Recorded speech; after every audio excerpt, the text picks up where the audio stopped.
how to do a Buddha face painting. This is the first time I am going to try with a gold and a copper acrylic paint tubes, and Buddha is always a very relaxing subject to paint. If you are here for the first time, I am Modula, the artist behind Modula Creations, and let's get started. So for this particular painting, we will start with the initial drawing of the Buddha face. We will have this eyes, nose, ears, lips, all that outline just in place so that we can continue with our painting. I'm actually going ahead to do this on a black canvas. You can do it on a white canvas as well. The gold and copper paint, I haven't used it much for any portrait painting so far, so I thought this is a very good chance to try that out and see how it comes. Buddha statues are done in different materials around the world, right?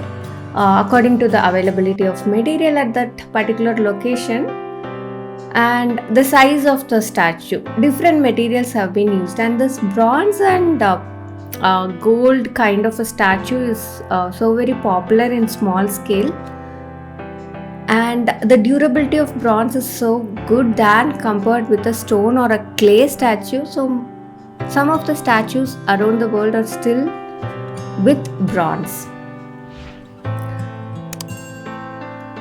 So initially I am placing all the colors that I want on the face and establishing a slight tonal shifts here and there so that we can have the basic structure of the Buddha ready.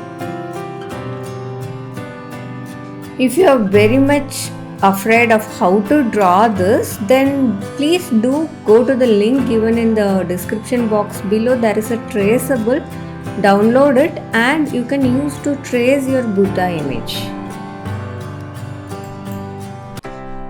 The long ear lobes of Buddha is like a proprietary symbol of him. It is said that the heavy metal jewelry that Buddha was wearing during his tenure as a wealthy prince has caused to stretch his earlobes.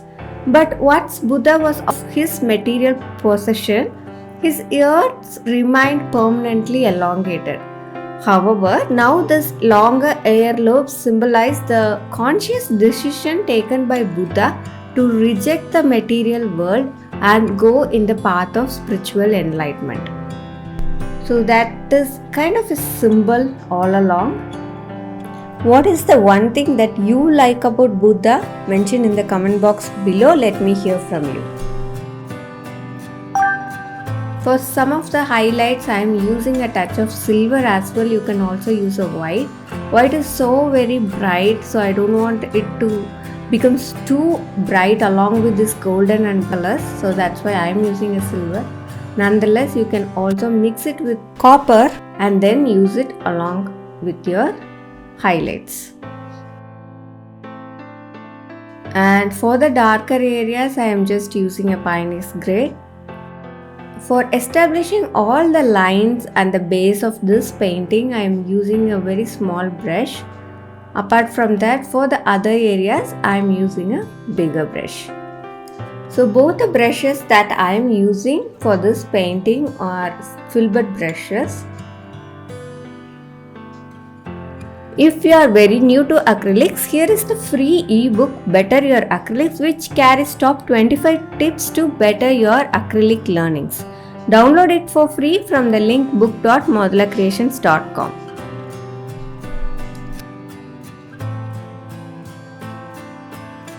So once the base colors has been set, we can actually start working on the rest of the areas. The head is still remaining.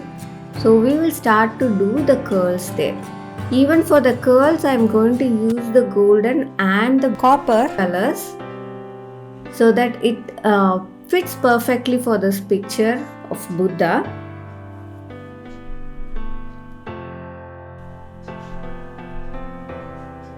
The hair of Buddha is actually depicted in individual tightly curled coils, and there are quite a lot of stories behind it.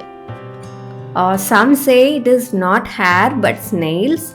Some say his long hair got burned due to the heat, and this is all it remained. And others say he shaved it once, left it, and ended up with curls. So we don't know really what happened with his hair, but this curly hair is very quite interesting subject to paint. And for Buddha statue or a Buddha painting like this part is going to take a lot of time, and I can guarantee you that you will be very much relaxed after painting the hair. Each of the curls has to be done separately, and as you go towards the edges you will have to see how small you can put, and some of the hair has to be cut off there. So it's a very interesting subject to paint, so do try that out. Do every curl separately, tight and coiled, very near to each other, without giving a lot of gap or the canvas showing through. Since we are working with the metallic colors, it's going to be looking in a different way than your usual painting colors, and it is going to take a little more effort to mix the colors. The top part of the hair, let's finish off with the golden and the copper color. Few highlights and darker areas on the hair there. So this both copper and the gold are totally metallic, and it has a sheen to itself. So once you are building up this painting layer by layer, you'll be able to see the shine on the painting. So it gives you a completely different look, and it is looking so nice to see, and definitely it will be a great display piece. Now for the shadows, we'll use a Pyrus grey to get that shadow effect. Now we'll go over this to finish each of these areas. The base has been already set. So now it is that the lines and details has to be coming out well. Buddha was actually born in Lumbini, which was part of northern India earlier, but it is now a part of Nepal. The term Buddha itself literally means enlightened one. And this name was not his real name. His actual name was Siddhartha Gautama. If you are watching this, I definitely know you like to paint, or you like Buddha, or it could be both. What is it that you came for, and what is that one thing that you like very much on Buddha or in his life? Just comment below and let me hear from you. I have done a similar Buddha painting, but with different colors and different spectrums of painting. So just go and check out the links I have given in the card above and in the description box below if you want to see different versions of the Buddha. The final thing for this painting is to finish off with all the highlights that we wanted to add. So in his forehead, in his hair area, in his lips, so all that wherever we want it to be more highlighted, we'll go ahead to use our lighter tones to finish off the painting. Here is the finished piece. Hope you like this painting, and do try this out for yourself. Buddha painting is always relaxing to do, so definitely try this out. Here is the abstract form of painting Buddha. Do check that out too. See you in the next video. Happy painting and have a great week.